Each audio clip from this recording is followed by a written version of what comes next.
शुरुआत आपसे ही शहजाद करते हुए 370 प्लस आज के इस लिस्ट से आएगा, मतलब अभी तो 195 उम्मीदवारों के नाम का ऐलान ही किया गया है। देखिए, मुझे लगता है नाम भी काट दिए गए हैं दिल्ली से कई लोगों की। देखिए चित्रा जी, अंजना जी और आप मेरी पार्टी को बहुत सालों से कवर करते हैं। हमारी बड़ी पार्टी है, किसी का पत्ता साफ, टिकट कटना नहीं होता, हम जिम्मेदारी नहीं देते हैं। तो मुझे लगता है कि कुछ लोगों को लोकसभा चुनाव लड़ने की जिम्मेदारी मिली है, कुछ लोगों को और भी जिम्मेदारी दी जाएगी। मैं आपको इस पर, क्योंकि आपने इससे शुरू किया, मैं आपको बताता हूँ।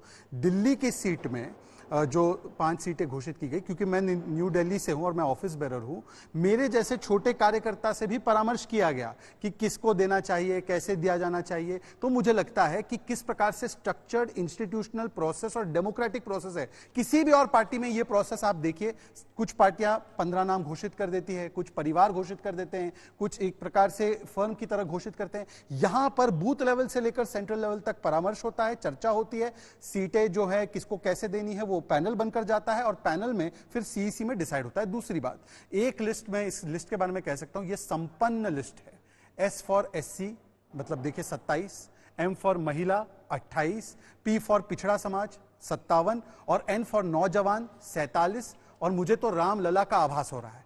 आर फॉर देखिए राजनीतिक कौशल वाले हैं, एम फॉर महिला शक्ति वाले हैं, इसमें एल फॉर लीडरशिप वाले हैं और ए फॉर किस प्रकार से पार्टी को अपने एप्टीट्यूड के साथ आगे ले जा सकते हैं। तो राम लल्ला का मुझे इससे दर्शन हो रहा है। और अगर आप कुल मिलाकर देखेंगे तो 195 में से लगभग 100 सीट से अधिक, मतलब 50% से ज्यादा ओबीसी, पिछड़े, एससी, एसटी, इन समाज को दी गई है। तो मुझे लगता है कि सर्वसमावेशी और संपन्न सूची है, जिसके चलते मोदी जी के नेतृत्व में एनडीए 400 पार करेगा और बीजेपी 370 करेगी, ये सुनिश्चित करने का पहला पड़ाव है। और वो कहते हैं ना, 51 सीटें अब well begun is half done, ये अंग्रेजी में कहावत है। तो वेल बिगन हो चुका है, हाफ डन भी हो चुका है। मुझे लगता है कि अब तो बस मुझे लगता है कि जो लोग इसमें भी नुक्स निकालेंगे, परंतु इसमें एक परिचायक मिलता है कि मोदी जी की गारंटी। अनुराग भदौरिया को ही आप कह रहे थे कि कुछ लोग इसमें भी नुक्स निकालेंगे। अनुराग जी बताइए, यूपी की 51 सीटों पर उम्मीदवारों के नाम का ऐलान कर दिया गया है। अच्छी बात है कि भारतीय जनता पार्टी को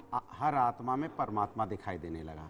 अब कह रहे हैं ये प्रभु राम की, अच्छी बात है। तो हम कहते थे आत्मा ही परमात्मा है। दूसरी बात, जिस तरह की भारतीय जनता पार्टी ने लिस्ट की, जैसे लखीमपुर खीरी में जो कैंडिडेट को उन्होंने दिया, तो ये अपने सिद्धांतों पे चल कहाँ रहे हैं। जिसके बेटे पे रोंदने का आरोप लगा, जहाँ किसानों के ऊपर अत्याचार का आरोप लगा, सब कुछ हुआ, इतना हंगामा हुआ, किसानों ने प्रदर्शन किया, बड़ी मुश्किल से फिर एफआईआर हुई, फिर अरेस्टिंग हुई। तो आप सोचो, ऐसे लोगों को आप टिकट दे रहे हो जो किसान विरोधी हैं। दूसरी बात, जहाँ तक कि भारतीय जनता पार्टी की और भी बहुत सारी ऐसी टिकटें हैं, कोई बाहर से आया है, कोई कहीं पूरे किसी दूसरे प्रदेश में पहले मंत्री रहा है, अब उसको, क्योंकि आपको पता है कि आपको जीतना है किसी कीमत पे, आप चाहते हो कि आपको अपने लोगों पे विश्वास नहीं रहा है, इसलिए आप लोगों को इंपोर्ट करने की कोशिश कर रहे हैं। और परिवारवाद तो ऐसा है, भारतीय जनता पार्टी कहती रहती है, लेकिन जब उसको लगता है कि परिवारवाद की जरूरत है तो परिवारवाद कर देती है। भाई आप देखिए, मीनाक्षी लेखी जी की टिकट काटी क्योंकि वो परिवारवाद से नहीं आती थी, शायद आप दूसरी परिवारवाद से आती हैं तो उनको टिकट दे दी है। तो ये परिवारवाद को कौन बढ़ावा दे रहा है। और मैं कितने नाम गिना दूं आपको, अगर मैं बांसगांव की सीट की बात करूं तो परिवारवाद से आती है, अगर मैं कितनी सीटें गिना दूं उत्तर प्रदेश के अंदर में। तो ये भारतीय जनता पार्टी जो कहती है वो करती नहीं है। मैंने तो 5 सीटें गिना दो। सुनिए मेरी बात, हाँ मेरी बात सुनिए। मैंने तो आपको नई दिल्ली का ही बता दिया, नई दिल्ली का ही बता दिया, आपको नई दिल्ली का ही बता दिया, बांसगांव बता दिया कि बांसगांव में भी वही हुआ। तो उत्तर प्रदेश में 5, हाँ तो बता तो रहा हूं मैं। अरे यार 2 सीट तो वैसी होगी, अब आप इधर उधर करने लगे। ये जो आपको इसी का प्रोफेसर साहब थोड़ा सा पढ़ लिया करो, आपके सामने नई दिल्ली की सीट हमने बताई। लेकिन जल्दी से शहजाद जी, फिर एक टिप्पणी सबके ऊपर। मुझे लगता है कभी कभी अनुराग जी अपनी पार्टी का नुकसान करने ज्यादा आते हैं पैनल पे। मैं बताता हूँ, 10 सेकंड दीजिए। आप अपनी चिंता करो, हमारी मत चिंता करो। चिंता कर भी नहीं सकता, जनता ने आपकी चिंता छोड़ दी है। कोई करता है तो आप करते हो, हमारा क्यों बोल रहे हो। आप सोचो ना, पहले अपनी बात रख लेते हैं, व्यक्तिगत ही हमला करना है। ये भारतीय जनता पार्टी का एजेंडा होता है। हमने तो कोई मर्यादा किया भी नहीं, मैंने तो विश्लेषण किया। आप आगे जो नुकसान करने आते हैं, ये फायदा करते हैं। मैंने आपकी अनुमति मांगी है, प्लेटफॉर्म नहीं है। पार्टी के बीच में नहीं कर रहा हूँ, खींच निकालने का प्लेटफॉर्म नहीं है। आपको खींच निकालना है तो आओ, हम दोनों चुनाव लड़ लेते हैं आमने सामने। क्या खींच निकालते रहे तो टीवी बैठ के। मैंने तो कोई व्यक्तिगत बोला भी नहीं, ये नुकसान करने आते हैं, वो फायदा करने। तो ये लोग हैं जो भारतीय जनता पार्टी का नुकसान करते हैं। व्यूअर देख रहा है ना कि हमने तो कुछ बोला ही नहीं। ठीक है शहजाद जी, ठीक है, बोलिए। अभी एक पैमाना लगाया गया कि क्योंकि टेनी जी के बेटे के ऊपर कुछ आरोप है तो टेनी जी को टिकट नहीं मिलना चाहिए। अफजाल अंसारी कहां से आया है? और मुझे बताइए, गायत्री प्रजापति जो कन्विक्टेड, उसकी बीवी को टिकट दे रखा है इन लोगों ने। जरा सोच के बोला करो भाई। अखिलेश के लिए गड्ढे मत खोदो, अखिलेश यादव के लिए गड्ढे मत खोलो। अफजल अंसारी का तो भाई कन्विक्टेड है, हालत होती है। बोलिए चित्रा जी, अफजल अंसारी का भाई कन्विक्टेड है, कौन है उसका भाई? कौन है? जरा बोलिए चित्रा जी, बोलिए कौन है अफजल अंसारी का? इनकी भाषा से अफजल अंसारी का भाई कौन है? बोलिए। मैं जब बोलिए चित्रा जी, कौन है? मैं क्यों बोलिए? आप बोलो ना, मैं मुझे क्यों बता रहे हो आप लोग? मैं मेरा सवाल पूछना था मैं केवल। ठीक है, आराम से एक एक करके प्लीज। ठीक है, तो मैं अभी क्या कर सकती हूँ बताइए? ठीक है, गुंडागर्दी का मंच है क्या?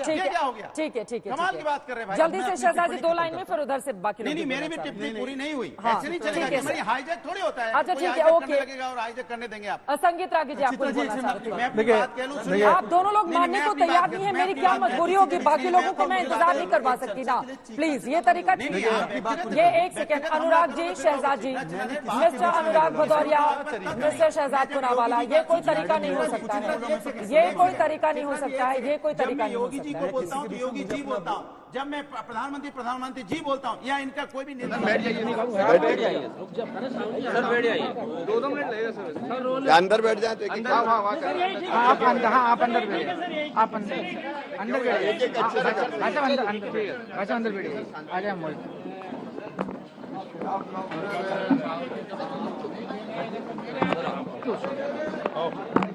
आयो आयो,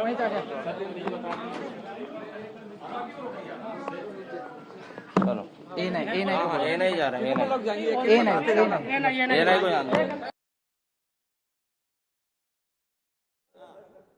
ये 2 अलग अलग तस्वीरें। शहजाद पुनावाला नाराज होकर जा रहे थे, बड़े मुश्किल से अनुराग भदौरिया ने मनाकर बैठाया उनको। शहजाद जी अपनी बात बोलिए, आगे बोलिए। हाँ, देखिए, मुझे लगता है कि कम से कम आज हम लोग एक मैच्योर डिबेट करें, जिसके लिए हम अपनी अपनी बारी में बोले और अपनी अपनी पार्टी का अच्छा परिचय भी दें। मैं अपनी बात पूरी कर लूं। बोलिए अनुराग जी प्लीज। चित्रा जी, इस लिस्ट को देखिए। इस लिस्ट में जिस प्रकार से प्रतिनिधित्व दिया गया है, अनुभवी लोगों को भी मौका दिया गया है, फिर से 34 हमारे केंद्रीय मंत्री भी है, और इसके अलावा नौजवानों को भी मौका दिया गया है। आज की तारीख में इतने बड़े पैमाने पर भारतीय जनता पार्टी का मिशन है और प्रधानमंत्री श्रीमान नरेंद्र मोदी जी के नेतृत्व में देश का अद्भुत और अभूतपूर्व विकास हो रहा है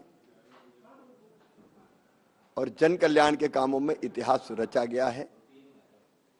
हम सब राष्ट्रीय पुनर्निर्माण के मिशन के कार्यकर्ता हैं और पार्टी जो काम उचित समझती है वो काम पार्टी के कार्यकर्ताओं को देती है। अभी पार्टी ने हम जैसे कार्यकर्ताओं को चुनाव लड़ाने का फैसला किया है। राष्ट्रीय पुनर्निर्माण के मिशन में गिलहरी की तरह योगदान देने का अवसर पार्टी ने दिया है और प्रधानमंत्री जी के नेतृत्व में विकसित भारत का संकल्प पूरा होने वाला है। उस संकल्प की पूर्ति में अपनी संपूर्ण क्षमता को लगा के हम काम करेंगे। मैं माननीय प्रधानमंत्री जी का, आदरणीय राष्ट्रीय अध्यक्ष जी नड्डा जी का, अमित जी का, केंद्रीय नेतृत्व का। क्योंकि अंतोगत्वा प्रधानमंत्री का संसदीय क्षेत्र है। ये किसी साधारण व्यक्ति का नहीं, प्रधानमंत्री का। अभी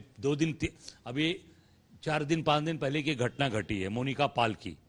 जिस तरीके से उसको मार के, उसके बोरे में उसको भर के, बिटकुरी की लड़की है सेवापुरी विधानसभा की, उसको ट्रेन के अंदर फेंका गया है। ये सब क्या है? प्रधानमंत्री का संसदीय क्षेत्र है। आपकी नैतिक जिम्मेदारी बनती है। पुलिस अभी तक उस पर कोई कार्रवाई नहीं। तो यहां पर आप सुन रहे कांग्रेस पार्टी की ओर से निशाना साधा जा रहा है, तो वहीं दूसरी तरफ शिवराज सिंह चौहान जो कि इस बात को स्वीकार करते हुए कि पार्टी ने जो जिम्मेदारी दी है उसको मैं ग्रहण करता हूं और प्रधानमंत्री का शुक्रिया अदा करते हुए अब बाकी लोगों के पास आते हुए, विनोद जी, आज की ये जो लिस्ट आई है इसे क्या समझ पा रहे हैं? और एक मुस्लिम उम्मीदवार को भी केरला से चुनावी मैदान में उतारने का काम किया है बीजेपी ने। देखिए, 2 चीजें। पहली बात, जो अगर पूरी संपूर्णता में लिस्ट को देखें तो ये लिस्ट मुझे लगता है भारतीय जनता पार्टी ने कोई जोखिम नहीं लिया है। उन्होंने जैसे दिल्ली में चेहरे बदले, अब उत्तर प्रदेश में उन्होंने 52 में से सिर्फ 4 चेहरे बदले, बिल्कुल, और सब लोगों को टिकट, यानी पार्टी जो उसका नारा है 370 का, तो उसमें कोई रिस्क नहीं लेना चाहती कि एकदम से आप टिकट काट दीजिए 30-40 लोगों के यूपी जैसे राज्य में, जबकि यूपी में बहुत सबसे ज्यादा सुरक्षित मानी जा रही पार्टी। बिल्कुल। डबल इंजन अगर कहीं है देश में तो योगी मोदी का डबल इंजन उत्तर प्रदेश में है, लेकिन वहां भी उन्होंने अभी तक की जो सूची आई है उसमें कोई बड़ा जोखिम नहीं लिया है। ये माना है कि जो जीत सकते हैं, जो विनेबिलिटी है जिनकी, उनको ही टिकट दिया। कृपा शंकर सिंह, और दिल्ली में इतना जोखिम क्यों ले लिया? दिल्ली में 5 में से 4 लोगों को हटा दिया। दिल्ली में इसलिए जोखिम लिया कि दिल्ली में जो सांसद थे, एक तो उनको लेकर के, रमेश बिधूड़ी को लेकर के जिस तरह का विवाद हुआ, मुझे लगता है वो शायद प्रधानमंत्री जी को पसंद नहीं आया होगा, और उन्होंने लेकिन इसी के तुरंत बाद उनको राजस्थान भेज दिया गया, वो एक जिम्मेदारी देते हुए। नहीं, वो एक स्ट्रेटेजी थी उनको। एक वहां का सचिन पायलट के इलाके में भेजा गया था, क्योंकि गुजर वोटों का इलाका है, लेकिन टिकट काटने के बाद एक संदेश दे दिया गया, नंबर 1।